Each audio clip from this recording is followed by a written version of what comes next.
Lorenzo Menegaldo, Idros alla 7, Mirko Chiarini, circolo nuoto WISP, in corsia numero 8 Mattias Soncin, Idros.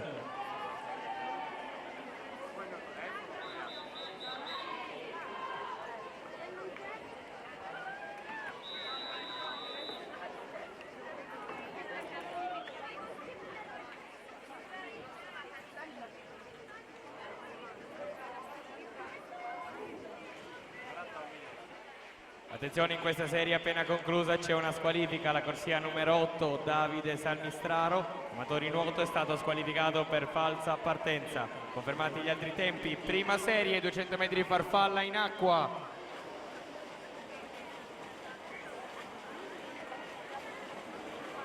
Il record della manifestazione è del 2018 nella tappa di Imola, il record del circuito Nuoto Italia e di Laszlo C'è, 1:58:39.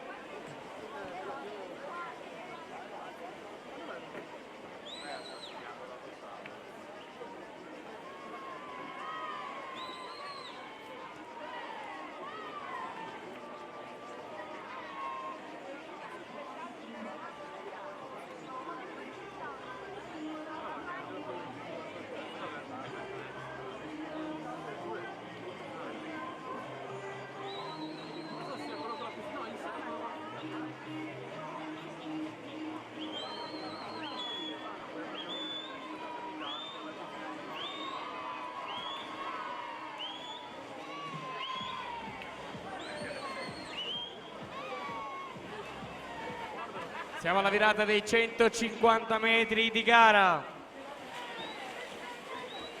Di corsia numero 4 Laszlo C'è, 1:28:61. Seconda posizione per Hamdi Ahmed, 1:31:97.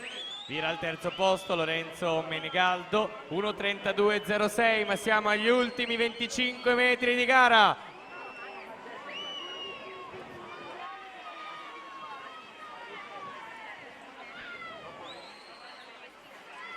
E si aggiudica questa prima serie assoluti maschi in corsia 4, Laszlo C'è, 1:59:32. In seconda posizione Hamdi Ahmed, 2:04:09. Terzo posto per Lorenzo Menegaldo, 2:05:43.